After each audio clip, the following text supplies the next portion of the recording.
budaya, salam kebajikan, rahayu. Merdeka! Kali keberapa saya datang ke Kanjuruhan? Ketiga. Yang pertama bicara juga di tempat ini tentang Pancasila sama Wali Kota Malang sekarang. Nah, Bapak Ibu, bicara tentang radikalisme itu sesungguhnya harus bicara tentang agama, karena akarnya itu memang pemahaman yang subjektif terhadap agama. Maka sebetulnya kalau terjadi gerakan-gerakan radikal yang selama ini muncul, biasanya saya harus jujur saja mengatakan orang biasanya justru memprotek agama dari segala macam tuduhan. Itu saya kira tidak fair. Karena teroris itu tidak pernah belajar manifesto komunis, tidak pernah belajar buku-buku ideologi di luar ideologi agama. Meskipun terorisme itu bukan hanya orang beragama yang bikin, tetapi akhir-akhir ini dari kita belajar kasus ISIS sampai pembubaran Hizbut Tahrir Indonesia itu nuansa agamis. Nah, sebetulnya yang kita hadapi sekarang ini lebih bahaya ketimbang yang dihadapi pemerintah zaman Bung Karno. Karena kalau dulu gerakan-gerakan ideologi agama itu bersifat lokal, artinya sama-sama ekstrimnya penghayatan agama itu, tapi penghayatan yang lokal sifatnya. Yang sekarang ini menjadi penghayatan yang sifatnya transnasional. Maka sebetulnya kalau kita lihat genealogi gerakan radikal, baik itu melalui partai, artinya yang secara parlementer, maupun gerakan-gerakan yang di luar sistem. Jadi artinya di luar sistem politik, misalnya HTI itu kan nggak masuk dalam kepartaian. Itu sesungguhnya lebih bahaya, karena ketika organisasinya pun dibubarkan, kita tidak bisa mendeteksi arah mereka itu kemana. Dan salah satu yang menjadi incaran mereka adalah dunia pendidikan. Makanya pemerintah sekarang ini kan sangat sibuk membersihkan, bersih diri dari unsur-unsur radikal di semua lini kekuasaan. Sampai sekarang ini belum tuntas, tentu tugas yang berat. Dan rasanya menjadi amat berat lagi ketika kepemimpinan presiden kan cuma 5 tahun kepemimpinannya. Nanti pada periode berikutnya lagi kita bertarung dengan segala macam bargaining position di bidang politik. Dan dimanapun juga kelompok-kelompok keras itu sebetulnya selalu bermain di tengah-tengah negara ini sedang tidak stabil. Misalnya jangan di Indonesia, di Australia saja, kelompok-kelompok radikal itu justru biasanya masuk lewat partai oposisi karena untuk mendulang suara. Nah, ketika mereka sudah masuk, partai oposisi yang didukung ini menang, dia tentu terjadi bargaining position, bagi-bagi kekuasaan. Biasanya ketika kasusnya sudah meledak, gerakan radikal sudah menancap di mana-mana, baru kita bingung. Nah, karena itu kita belajar dulu dari negara Islam Irak dan Suriah yang baru bubar kemarin. Tapi tidak ada pembunuhan yang lebih besar daripada pembunuhan yang dilakukan oleh ISIS. Hanya dalam waktu mulai 2014 sampai bubar tahun kemarin, itu korbannya luar biasa, mengerikan sekali. Dan kenapa kita menjadi tertarik, kita menjadi lebih permisif ketika gerakan itu memakai baju agama? Karena terkait dengan kita. Itu saya kira lebih sulit. Makanya ketika kasus pengibaran bendera tauhid itu kan menjadi sangat dilematis. Karena mau ditolak itu bunyinya la ilaha illallah, dan itu sesuatu yang paling sakral dalam kehidupan umat Islam. Tapi nggak ditolak itu kok, itu terkait dengan partai tertentu, terkait dengan gerakan politik radikal tertentu. Karuan kalau paru warit itu kan jelas itu gampang nolaknya. Tapi kalau benderanya yang berbunyi syahadat itu kan sulit. Padahal sebetulnya saya pernah diskusi panjang dengan Pak Ali Maskan Musa. Sebetulnya dilihat dari bentuk kod huruf Arabnya itu sudah kelihatan bahwa bendera ISIS itu bentuknya seperti itu, kod Arabnya itu. Nah tapi orang awam kita bagaimana bisa membedakan? Bunyinya sama-sama la ilaha illallah, terus di bawahnya ada stempelnya Nabi Muhammad, Allah, Rasul Muhammad, itu bendera ISIS. Nah, mensosialisasikan ini di kalangan kampus, di kalangan SMA, anak-anak sekolah, itu juga tidak mudah. Kalau nanti yang mensosialisasikan itu bukan ustadz, dipikir kita masuk wilayah yang bukan wilayahnya. Tapi kalau mensosialisasikan itu ustadz, terus screeningnya seperti apa, kan sulit juga. Nah, makanya saya suka sekali kalau tadi Pak Wayan bicara tentang garis-garis besar haluan ideologi, karena kita itu perlu harus ada patronnya. Kalau tidak, ideologi negara Pancasila itu gampang ditarik ke kanan, ke kiri, gampang sekali. Perhatikan beberapa saat yang lalu ketika HTI dibubarkan pemerintah, itu kan banyak sekali orang-orang yang justru membela di Mahkamah Konstitusi, meskipun alasannya yang dibela itu hak hidupnya dan sebagainya. Tetapi dia tidak sadar bahwa ketika sebuah ideologi itu sudah tertancap di pikiran seseorang, itu mengurainya tidak mudah. Dan tidak mudahnya karena apa? Tambah tidak mudah lagi karena berurusan dengan sensitivitas masalah keagamaan. Tetapi begitu HTI sudah bubar, meskipun sekarang juga ditumpangi oleh kepentingan politik tertentu kan, makanya banyak partai besar yang membela kan. Padahal saya yakin ya partai itu juga nggak setuju dengan ideologi sempit begitu kan. Tetapi yang terjadi apa setelah itu dibubarkan? Sekarang ini ada gerakan-gerakan yang saya amati masih menumpangi Pancasila. Karena tidak mungkin lagi melawan Pancasila, secara hukum kan sudah dibubarkan. Gerakan-gerakan itu misalnya apa sekarang? Misalnya mencoba mereinterpretasikan Pancasila.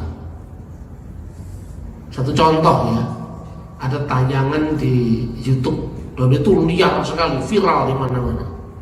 Jangan ngajari Pancasila karena istilah hikmat kebijaksanaan itu maknanya umat Islam yang hanya tahu. Tentu Islam versinya dia, bukan Islam dalam pengertian agama, Islam versinya dia. Karena kata hikmat itu bahasa Arab, dan hikmat kebijaksanaan itu kenapa digabung?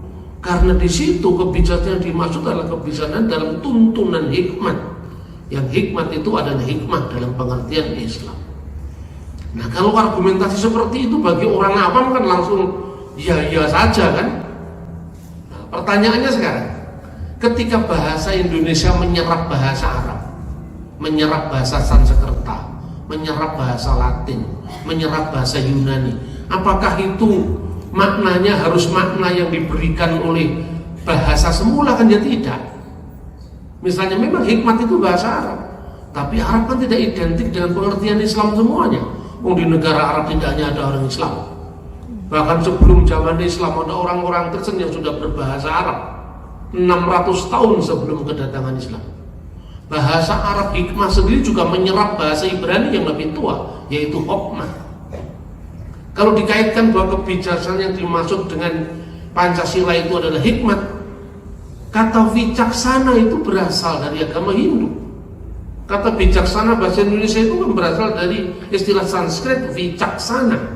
Tapi Pak Wayan tidak pernah mengklaim itu miliknya orang Hindu. Enggak, itu bahasa Indonesia itu loh. Bener gak? Begitu juga kalau misalnya diurai satu persatu, itu kita jadi repot sendiri loh. Misalnya ada yang mengklaim bahwa yang esa itu hanya miliknya agama tertentu. Terus saya bilang, marilah kita belajar etimologi sekarang. Ketuhanan yang Maha Esa itu bahasa Arabnya mana? Tidak ada. Bahasa Yunaninya mana? Kalau Kristen bahasa Yunani atau bahasa Ibrani, Islam bahasa Arab mana? Arabnya nggak ada, Ibraninya satu pun nggak ada, Yunaninya satu pun nggak ada. Malah ada di situ bahasa Sanskerta, Maha. Makanya kan ada Maha Barat, Maha Pak Wayan yang berhak itu kan sebetulnya. Ketuhanan itu asli Indonesia itu. Tidak ada nama Arabnya, tidak ada nuansa Islamnya, tidak ada nuansa Kristennya. Esa.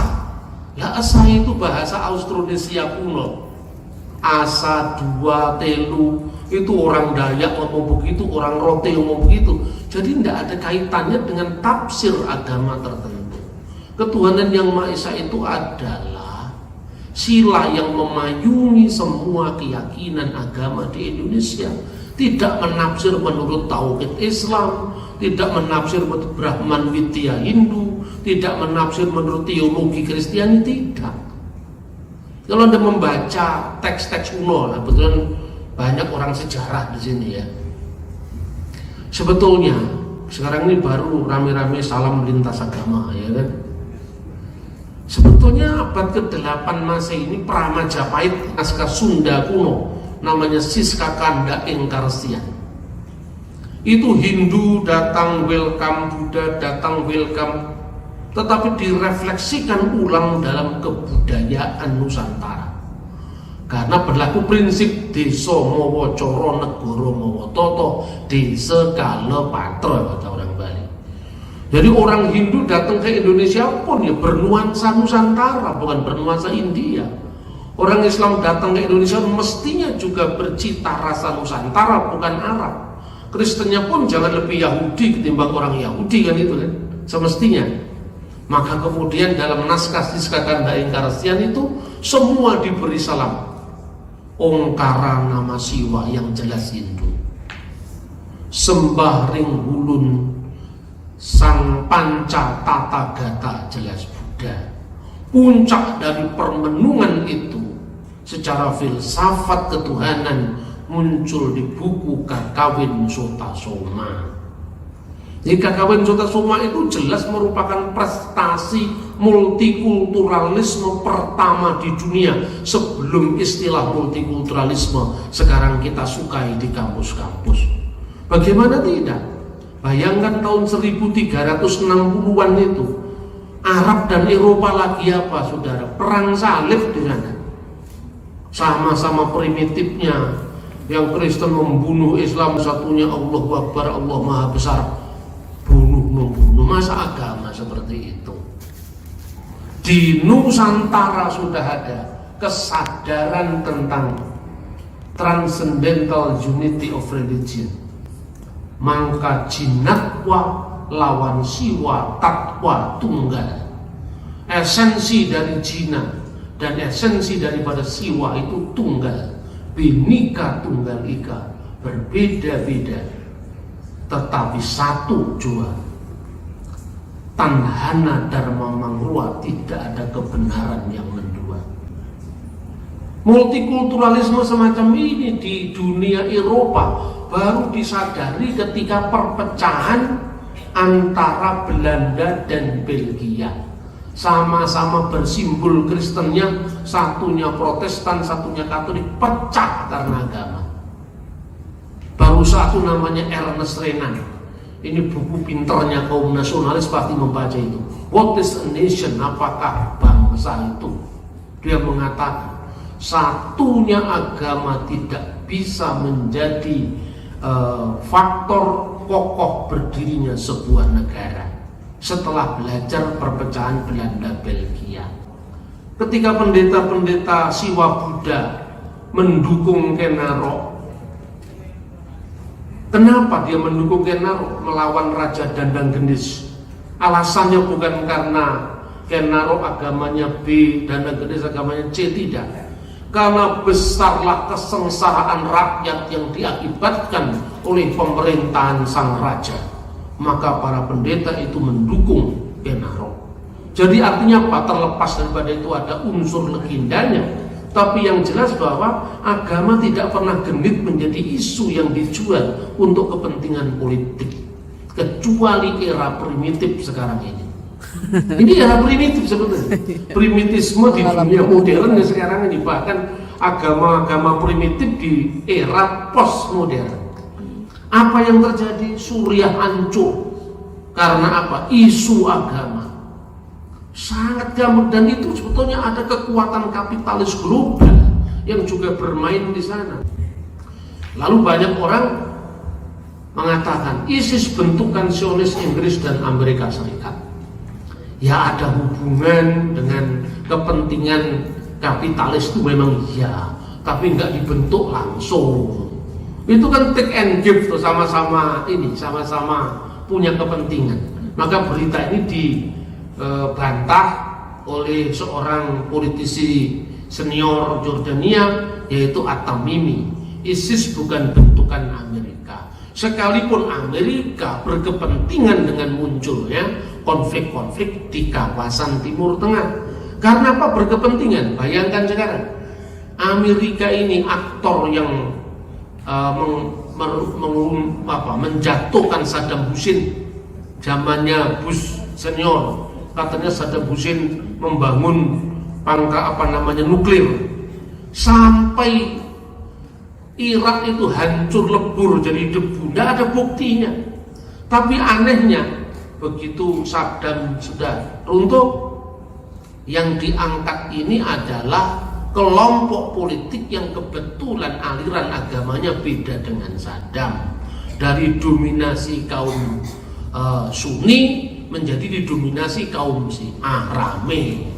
Akhirnya dulu yang namanya Usama bin Laden, yang tidak lain dia itu adalah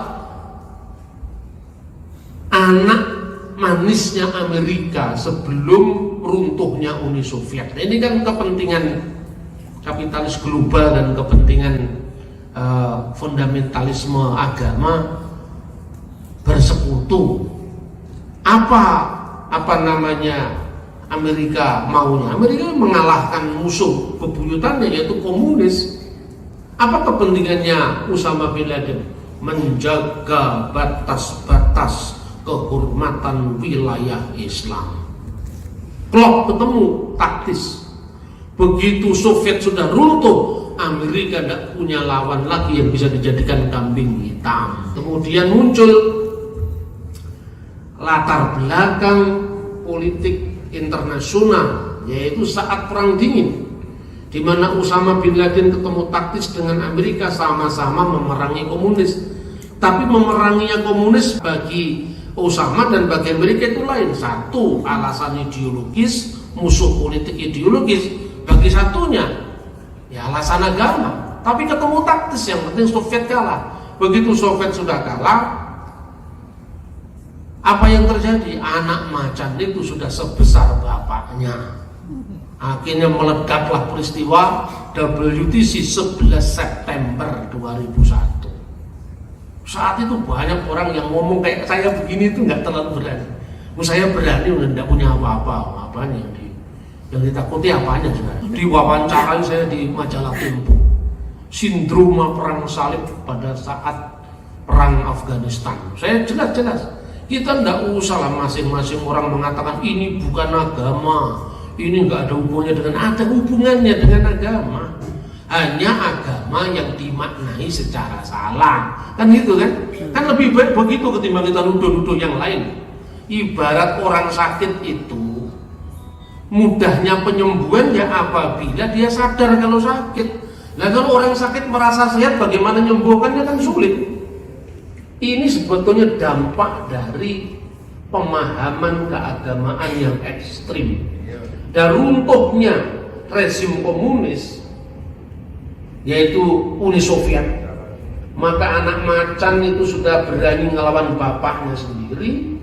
Maka kemudian Amerika butuh cara baru, divide et impera, cara baru, yaitu menulis buku yang terkenal sekali sebagai corongnya kepentingan kapitalis, yaitu buku dari Samuel P. Huntington yang berjudul The Clash of Civilization.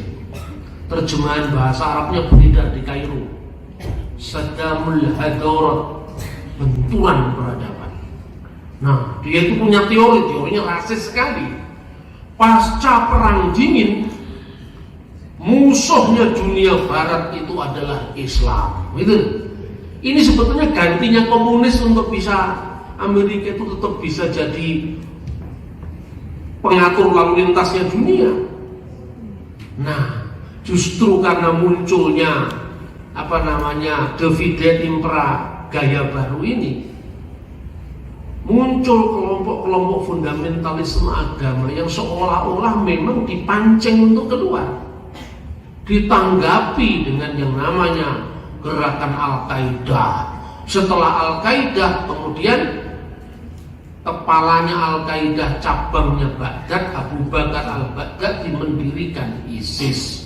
Sebab kalau Al-Qaeda itu tidak dalam bentuk negara, tetapi ISIS sudah dalam bentuk negara, mendirikan negara di wilayah teritorinya negara yang sudah ada, yaitu Irak dan Syria.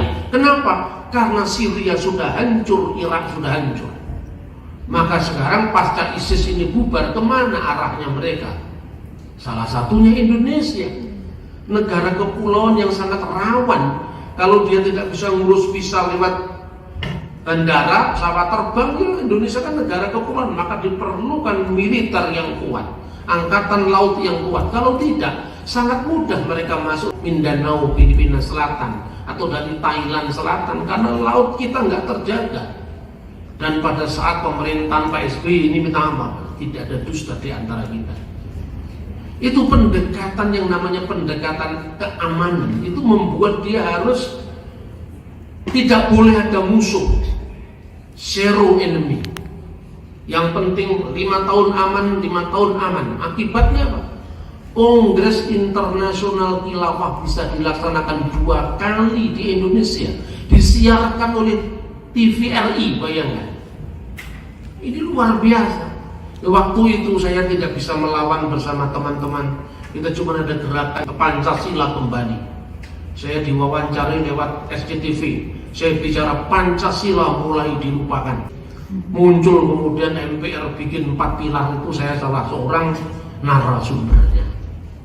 Ini apa? Memang harus ada gerakan-gerakan yang tidak normal ketika negara ini tidak normal. Tapi puji syukur sekarang sudah mulai normal lagi. Terus saya dipanggil lagi sama Pak Wayan, sahabat penderitaan. Dia selalu ngomong seiman dengan saya. Saya juga merasa seiman dengan beliau, tapi lain agama. Belajar dari kasus ini, maka kita mesti hati-hati dengan kita ya. Yang namanya ISIS itu bisa sangat kuat bercokol di Suriah. Karena apa? Karena banyaknya ormas-ormas keagamaan, banyak faksi-faksi politik, garis keras agama, yang satu sama lain itu juga agendanya masing-masing beda. Coba duduk saja, ormas A, ormas B, ormas C, nanti kan rebutan. Artinya apa? Agama itu dijadikan kedok. Untuk apa? Minyak untuk menyalakan api supaya terus berkobar-kobar. Sebab orang tidak berani membunuh atas nama Soekarno, orang tidak berani membunuh atas nama Pancasila.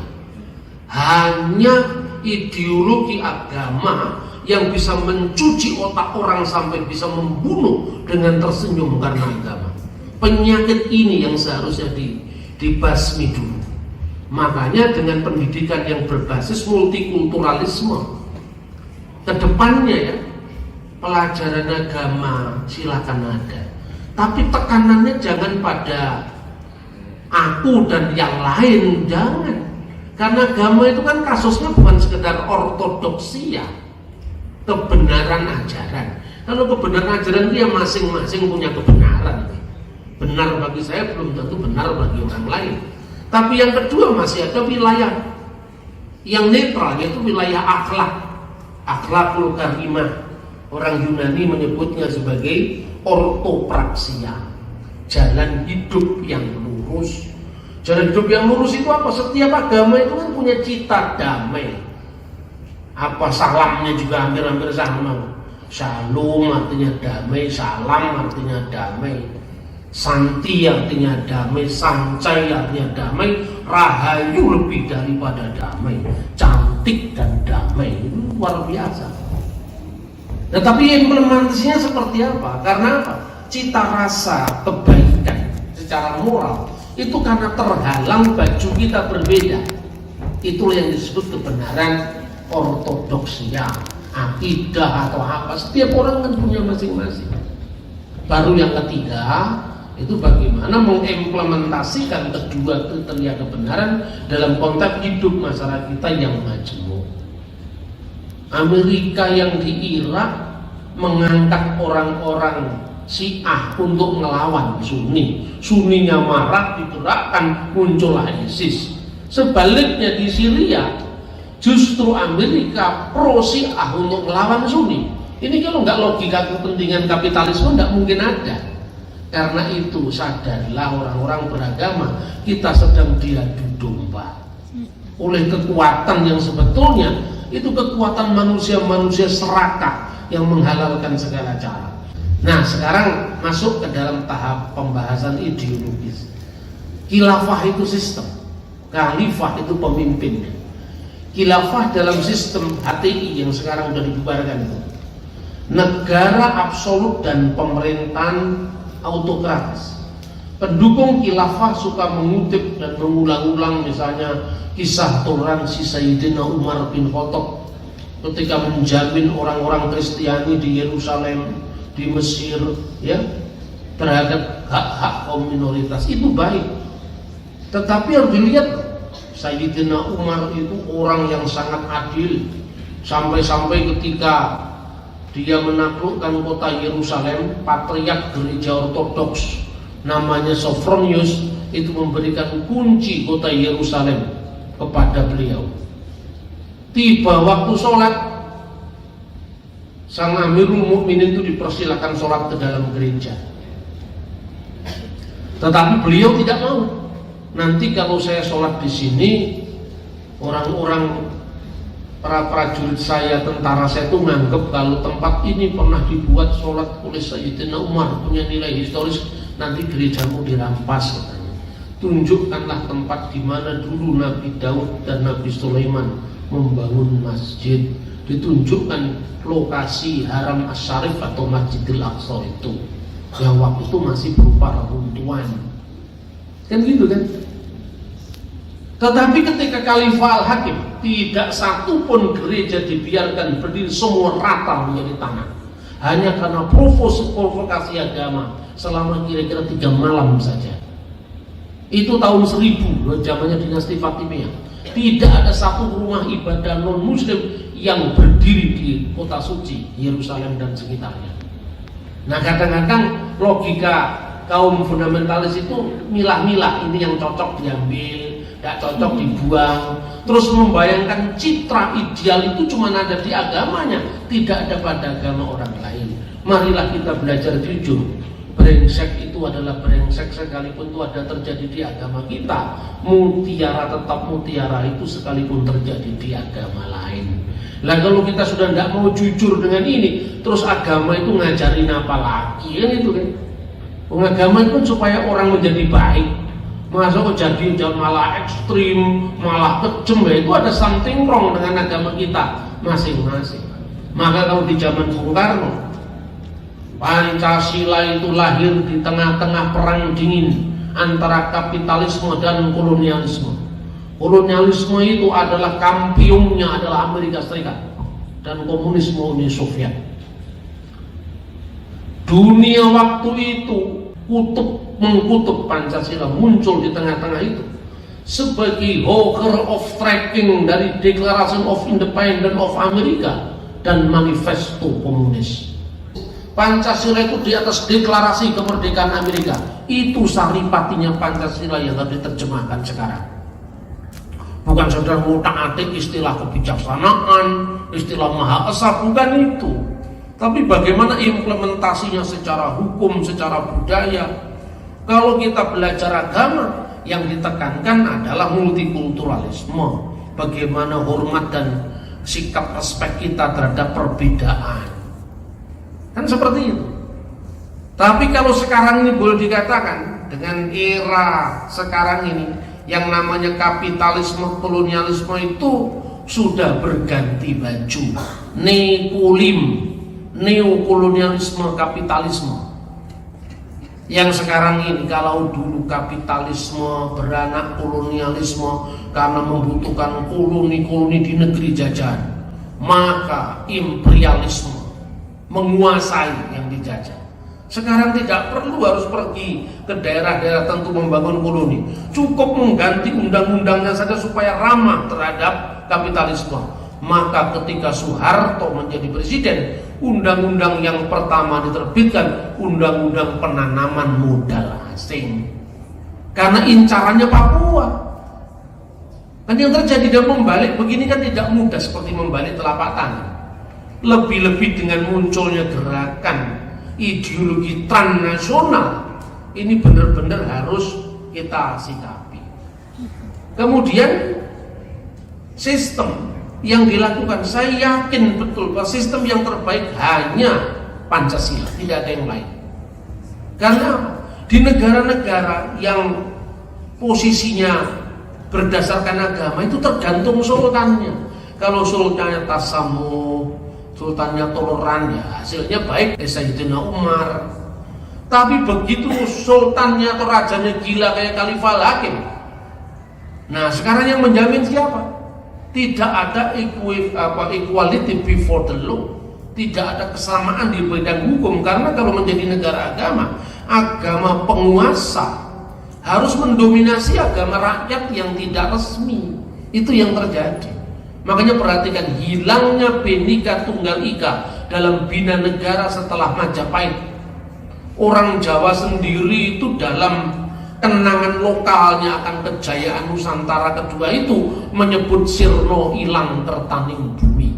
Sirna itu hilang, sirna hilang ya hilang, tertaning bumi yaitu kesejahteraan di dunia.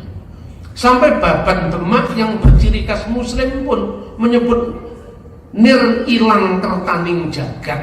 Nir itu tidak ada, ilang hilang, tertaning jagat kesejahteraan dunia. Pararaton pun memberikan angka yang sama ketika menulis Sunya Nora juga Ningwong. Angkanya 1400, entah itu dimaknai runtuhnya Majapahit atau jatuhnya Kertabumi, tapi hilangnya Bhinneka Tunggal Ika itu membuat Nusantara kacau balau, mengalami goro-goro. Pasca Majapahit, Demak adalah kesultanan Islam. Pajang, Mataram, Ternate, Tiduri terpecah-pecah karena tidak ada unsur pemersatu lagi. Artinya apa? Agama tidak membuat nilai-nilai etosnya itu bisa mengikat semua orang. Karena apa? Ketika saya sebagai seorang misalnya Kristen atau seorang Muslim atau seorang Hindu, saya cenderung memahami agama orang dari tafsiran saya kan? Saya bisa toleran, tapi toleran dalam pengertian via negativa. Sing bener pak, aku kan itu kan. Lah itu loh. Tapi kalau sistem itu yang mengatur kita, tidak ada, karena bukan orang yang menentukan, tapi sistemnya. Maka diperlukan yang namanya garis-garis besar haluan ideologi. Sebaik-baik sistem teokrasi yang ditawarkan selalu mengandung kelemahan, karena klaim kebenaran agama penguasa mensubordinasikan agama-agama lain di bawah agama penguasa, sehingga kedudukan warga negara tidak setara. Perhatikan, ketika Declaration of Human Rights, Universal Declaration of Human Rights tahun 1948, kenapa Arab Saudi menolak deklarasi itu? Kenapa Iran menolak deklarasi itu? Tapi negara-negara lain kayak India yang lain tidak keberatan. Indonesia ada keberatan karena apa? Karena tafsir agama mendominasi tafsir kebangsaan.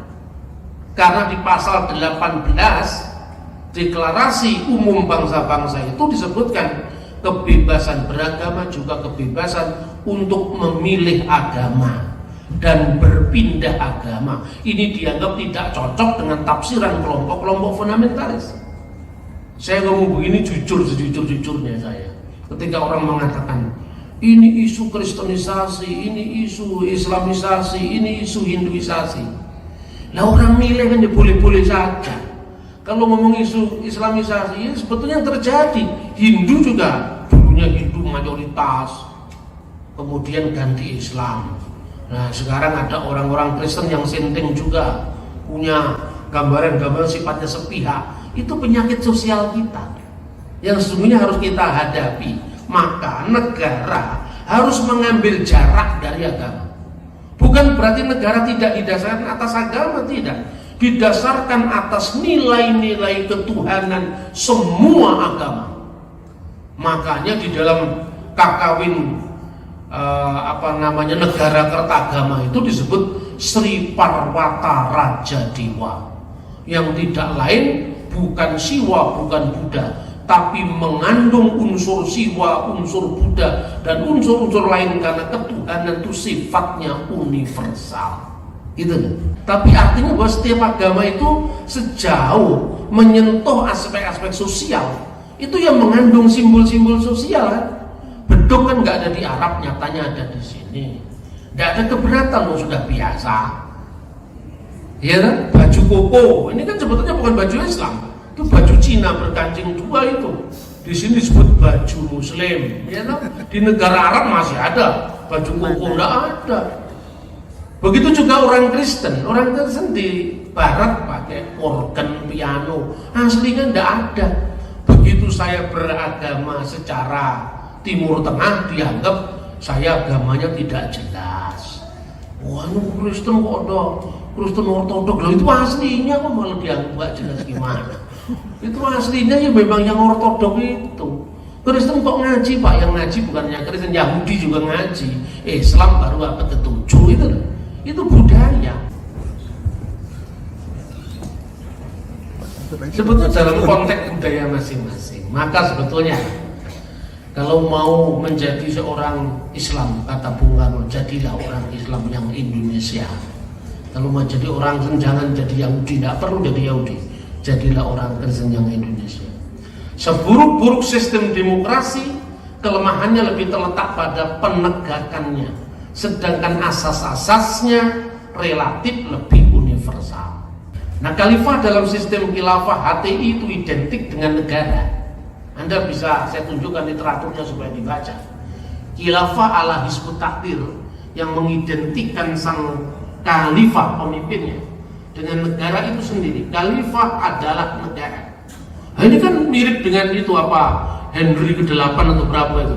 Negara adalah aku. Karena apa? Sang khalifah juga menjadi representasi seluruh kekuatan dan fungsi negara. Dan sudah benar kalau pemerintah akhirnya bertindak tegas terhadap HTI. Karena di dalam putusan dalam sidang-sidang mereka itu jelas ada ungkapan bahwa Pancasila adalah falsafah kafir yang tidak sesuai dengan Islam. Al-Bansasila falsafah kufur la tatafik ma'al Islam. Pancasila itu falsafah kufur yang tidak sejalan dengan ajaran Islam. Maka jangan ragu-ragu lagi. Kalau ada ormas, kalau ada gerakan-gerakan masyarakat yang itu menjurus kepada meragukan jalan Pancasila, negara harus hadir. Jangan sampai terlambat seperti 10 tahun pemerintahan Pak SBY. Karena apa? Tadi sudah disinggung oleh Pak Rektor. Dalam world of view kelompok-kelompok radikal ini, dunia itu terdiri hanya dua kutub. Kutub yang disebut Darul Islam, kelompok Islam, dan Darul Harb, kelompok perang. Tidak ada tengah-tengah, tidak ada. Pokoknya saya dengan orang lain. Padahal kalau Anda mendengar apa yang tadi saya sebutkan ketika Sayyidina Umar datang ke Yerusalem, kuncinya diserahkan oleh pemimpin gereja Ortodoks Sophronius, itu kan menunjukkan bukan hal yang hitam putih. Ketika Bapak Senuda, pemimpin gereja Ortodoks tahun 2012 itu meninggal, yang menangisi bukan hanya orang Kristen karena sudah menjadi simbol daripada rakyat Mesir yang sebenarnya. Bung Karno mengalami pergulatan batin ketika menandatangani vonis matinya Kartosoewirjo. Karena apa? Sekalipun Kartosoewirjo itu jelas terbukti makar terhadap Pancasila, tapi jerih payahnya masih ada untuk negeri ini. Dia itu teman diskusinya Bung Karno sejak kecil, sama-sama diajar oleh Pak Cokro Aminoto. Sering dia berdebat ketika masih mahasiswa. Tapi begitu Kartosuryo menyatakan diri negara Islam Indonesia dan dia berani makar terhadap pemerintah, S. Parman itu datang menyodorkan surat yang harus ditandatangani Bung Karno. Kembalilah setelah maghrib. Bung Karno sempat membuang berkali-kali naskah itu. Karena apa? Dia harus berhadapan dengan sahabatnya sendiri. Begitu dia sembahyang maghrib, dia mendapatkan keteguhan kembali untuk bersikap mengutamakan negara bahkan di atas sahabatnya sendiri. Bismillah ditandatangani. Sebentar lagi Kartosuryo ditembak. Nah, masa kita mau menyerahkan negeri ini kepada orang yang sama sekali tidak pernah melakukan kristalisasi keringat atau berdarah-darah untuk kemerdekaan bangsa ini? Khalifahnya pun kita tidak kenal dia. Makanya hanya kalau otak sudah tercuci maka kita tidak cinta pada negeri ini. Tapi tidak ada alasan untuk kita tidak cinta di negeri yang sudah membesarkan kita, melahirkan kita, dan kita akan mati di tempat ini pula. Terima kasih. Wassalamualaikum warahmatullahi wabarakatuh.